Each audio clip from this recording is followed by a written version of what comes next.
গতকালকে একটা অনুষ্ঠানে বলেছেন যে ঋণ খেলাপিদের মনোনয়ন দেবে না বিএনপি। ঋণ খেলাপিদের মনোনয়ন দেওয়ার ব্যাপারে এমনিতেও কিছু নিষেধাজ্ঞা আছে, কারণ যদিও পুনঃতফসিল করে আসলে অনেকেই মনোনয়ন দেন, সেই জায়গাটা হয়তো মির্জা ফখরুল বলেছেন যে তিনি তার দল এটা মনোনয়ন দেবে না। কিন্তু তারা এটি বলছেন না যে যিনি সন্ত্রাসের সঙ্গে জড়িত, যিনি নানান অপকর্মের সাথে জড়িত, তাদেরকে মনোনয়ন দেবেন। এটি কোনো রাজনৈতিক দল বলে না যে পেশি শক্তির ধারক বাহক তাদেরকে কি করা হবে। এখন এখানে আমি আপনাকে একটা প্রশ্ন করি যে আওয়ামী লীগের সময় গণহারে সবাইকে মামলা দিয়েছেন, মিথ্যা মামলা। এখন আপনি যদি কোনো একটা মানুষকে মামলাবিহীন খুঁজতে যান, আপনি কি বিএনপিতে পাবেন? আর যদি মামলা ছাড়া কাউকে পান, আমি তো বলবো সে বিএনপি লোক না। মামলা মানেই তো অপরাধী না, কোনো মামলা নাই, কিন্তু তিনি বিএনপির একজন বড় নেতা, আমি তাকে স্বীকার করবো না সে বিএনপির লোক। কারণ কি, সে যদি বিএনপি হয়ে থাকে আওয়ামী লীগের সময় সে কেন মামলা পেল না? আওয়ামী লীগের সময় তো পেশি শক্তি দেখানোর কারণে মামলা হয়নি, সেগুলো রাজনৈতিক মামলা। রাজনৈতিক আওয়ামী লীগের সময় তো মামলা, রাজনৈতিক মামলা অ্যাকচুয়ালি কি বলবো, যে তারা শুধু রাজনৈতিক না, মানে তারা ব্যক্তি, মানে সব দিক যেভাবে পেরেছে মামলা দিয়েছে। মানে একটা তাদের টার্গেট ছিল বিএনপিকে দমাও, বিএনপিকে শেষ করে দাও। কিন্তু ধরেন নীলুফার চৌধুরী মুনিয়া বা এতদিন ধরে আন্দোলন সংগ্রাম করছেন, বিএনপি যদি তার জায়গায় একজন পেশি শক্তি বা বিদেশ থেকে টাকা নিয়ে আসে একজনকে মনোনয়ন দেয়, সেটিকে, যেটি আমাদের রাজনীতি অহরহ আমরা দেখছি, সেই জায়গাটাই তো কেউ বলছেন না, সেটি তো কোনো রাজনৈতিক দল বলছে না। সেই জায়গাটা যে পাবে, আপনার যে সুযোগ পাবে, এটাও তো আপনি বলতে পারেন না। কারণ হচ্ছে কি, আপনি খেয়াল করে দেখেন 5ই আগস্টের পরে তারেক রহমান কিন্তু তার বিভিন্ন বক্তব্যে পরিষ্কার করে বলে দিয়েছেন যে জিরো টলারেন্স। তিনি কিন্তু কোনো নেতা, এবং আপনি দেখেন যে শামা ওবায়েদ এবং আপনার আরেকজন কি নেতা, দুজনকে কিন্তু বহিষ্কার করা হয়েছে একদম জাস্ট 5ই আগস্টের পরপরই। সো অলরেডি অনেকগুলো অ্যাকশন নেওয়া হয়েছে। সো এমন কোনো কথা নেই যে তথ্য প্রমাণ সহ কোনো ব্যক্তি বিরুদ্ধে অভিযোগ উপস্থাপিত হয়েছে তার বিরুদ্ধে বিএনপি ভূমিকা নেয়নি। আমার মনে হয় না কেউ এটা বলতে পারবে না। এটা বড় 1200 জনের বিরুদ্ধে ব্যবস্থা নেওয়া হয়েছে, মানে একটি দলের। এখন আপনি বলেন যে একটা দল, আমরা জানি এত বছর পরে এরকম, আপনি দমন পীড়নের পরে এরকম একটা অবস্থায় আসে, যেখানে এই দেখেন বৈষম্যবিরোধী ছাত্র আন্দোলনের পরে সরকার যারা গঠন করেছে তারাও আন্দোলন করেছিল, বিএনপিও আন্দোলন করেছিল, জামাত ইসলাম আন্দোলন করেছে, সবাই আন্দোলন করছে আওয়ামী লীগ ব্যতীত। কিন্তু সরকারের এই সময়ে সুবিধাটা ভোগ করছে কি? বিএনপি এই সুবিধার মধ্যে আছে? নেই। তো তাদের ভিতরে তো একটু কষ্ট কাজ করবেই। এটাকে আপনাকে মানে সহনশীল দৃষ্টিভঙ্গি থেকে দেখতে হবে। দখল কিছু বিষয় আছে, দখল বিষয়গুলো কি, এখানে একটা ব্যাপার আছে যে ওই একটা বল মাছ নিয়ে একটা গল্প আছে না, যে ময়লা খায় সব মাছে, দোষ হয় বল মাছের।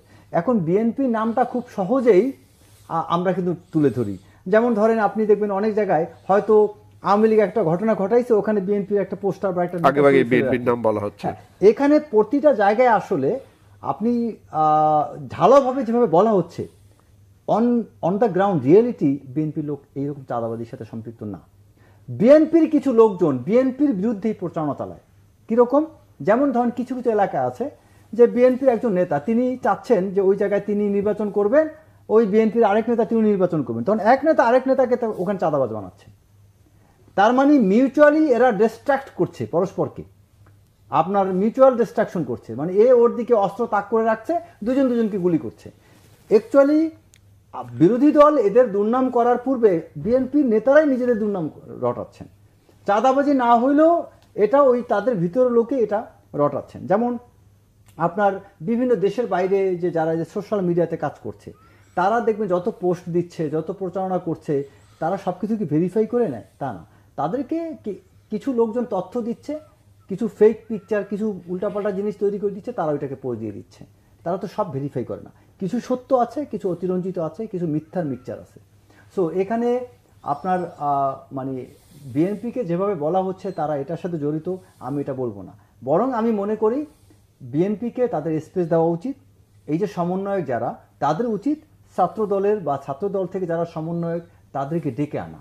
আপনি একটা জিনিস চিন্তা করেন, এই যে এরা তো একবার বসেছিল, ঐক্যমত হয়েছিল এদের মধ্যে, এটা একটা আইওয়াশ, একটা ইফেক্টিভ কিছু করা হয়নি। আমি সত্যি কথা, এই যে ডাকসু নির্বাচন, সেখানেও তো ছাত্র দলের নেতৃত্ব দেওয়া উচিত বড় দল হিসেবে। ডাকসু নির্বাচন হবে, ডাকসু নির্বাচনের জন্য অলরেডি প্রস্তুতি চলছে। এখানে আপনি খোঁজ নিয়ে দেখেন ছাত্র দলকে তারা ডেকে এখনো কোনো সমন্বয় সভা করেছে না। কিন্তু বৈষম্য বিরোধী ছাত্র দল ছাড়া, মানে বৈষম্য বিরোধী ছাত্ররা কেন ছাত্র দলকে ডাকবে? ছাত্র দলই তো বড় সংগঠন হিসেবে তাকে লিড দেওয়া উচিত। এখানে বৈষম্য বিরোধী তারা এখন ক্ষমতায়। আপনি যখন ক্ষমতায় থাকবেন তখন কিন্তু আপনাকে আপনার প্রতিবেশীকে বা আপনার কাউন্টার পার্টকে ইনভাইট করতে হবে। একজন রাষ্ট্রপ্রধান যখন ক্ষমতায়, যেমন ধরেন বিএনপি যখন ক্ষমতায় থাকে তখন কি করে, বিরোধী দলকে স্প্রে দেয় তোমরা আসো। বিরোধী দল কি বলে, সরকার প্রধানমন্ত্রী আপনি আসেন আমাদের সাথে আলোচনা করতে? এটা কিন্তু হয় না। তারা যেহেতু ফ্যাসিলিটেট, সো এই বৈষম্যবিরোধী ছাত্র আন্দোলনের সমন্বয়ক যারা, তারাই ছাত্র দলকে ইনভাইট করবে। এখানে তো অনেকগুলো অন্যায়ও করা হয়েছে। এই যে আপনি ছাত্রদের যে সমন্বয়ক যারা, তাদেরকে আপনি ধরে এনে উপদেষ্টা বানিয়ে দিয়েছেন। আপনি আমাকে একটা সিম্পল কথা বলেন, আপনি তাদেরকে এত উপরে না উঠিয়ে এই সমন্বয়কদেরকে আপনি দক্ষ যারা উপদেষ্টা তাদেরকে বানিয়ে দক্ষ উপদেষ্টাদের আপনারা বিশেষ সহকারী বানাতে পারতেন, তাতে আরো সংখ্যা বাড়তো। আপনি দুজনকে আপনি তিনজনকে উপদেষ্টা বানিয়েছেন, মাহফুজ, নাহিদ, আসিফ। এই তিনটা না বানিয়ে আপনি আরো 20 জন ছাত্রকে বিশেষ সহকারী বানিয়ে দিতেন 20টা মিনিস্ট্রি। সেটাও তো সমালোচনা হতে পারে না, সেটা সমালোচনা হতো না। সেখানে আপনি 5 জন ছাত্র দল রাখতেন, 5 জন অন্য দল রাখতেন, সবাইকে মিলে রাখতেন। আপনি সব রিপ্রেজেন্টেটিভ কেন রাখেননি? এই আন্দোলন কি শুধুই বৈষম্য বিরোধীরাই একার ক্রেডিট? শোনেন, ডিবি সেদিন অ্যারেস্ট করেছিল যে ছাত্রদেরকে, তারা বৈষম্য বিরোধী ছাত্র আন্দোলনের সদস্য, দ্যাটস ওকে। কিন্তু ওই দিন যদি তারা ছাত্রদলকে ধরে নিত, অন্য দলের কাউকে যদি ধরে নিত, তাহলে কি হতো? আপনি বিষয়গুলোকে আপনি বিভিন্ন দিক থেকে, অ্যাঙ্গেল থেকে চিন্তা করে দেখেন।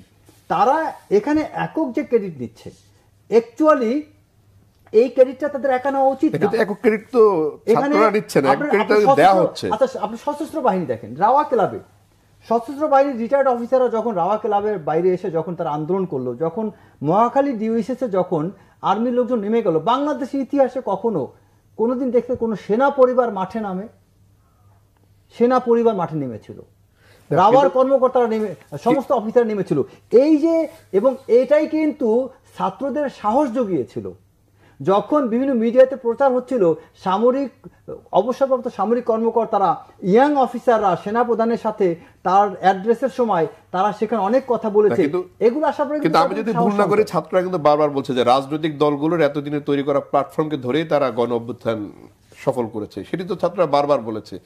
তাহলে তাদের ক্রেডিটটা কারা দিল, কেন দিল? জুলাই গণ অভ্যুত্থানের যে আয়োজন একটা করা হচ্ছে, সেখানে আপনার সবাই কি ইনভাইটেড? সবার কথা ক্রেডিট দেওয়া হয়েছে? তাহলে এখন কেন এই গণ অভ্যুত্থানের এই সংশ্লিষ্ট দলগুলোর মধ্যে কেন এই বিভাজন? এই বিভাজন হচ্ছে যেটি একই প্ল্যাটফর্মে আমরা দেখেছি। এটা এই জায়গাটায় আমি মনে করি সবচেয়ে বড় ঘাটতি হচ্ছে অন্তর্বর্তীকালীন সরকারের দায়িত্বে যারা আছেন তাদের দিক থেকে। তারা হচ্ছে ক্ষমতায়, তাদের ফ্যাসিলিটি আছে, তাদের হাতে ক্ষমতা আছে, তাদের সুযোগ সুবিধা আছে, তারা চাইলে একটা জিনিস বাস্তবায়ন করতে পারেন। যারা ক্ষমতা নেই তারা কিভাবে করবে? তাদের হাতে তো সেই সুযোগ নেই। আমি দেখি আপা কি বলে। এই বিষয়ে আপনি কি বলেন যে এই প্ল্যাটফর্মগুলোতে ঐক্যমত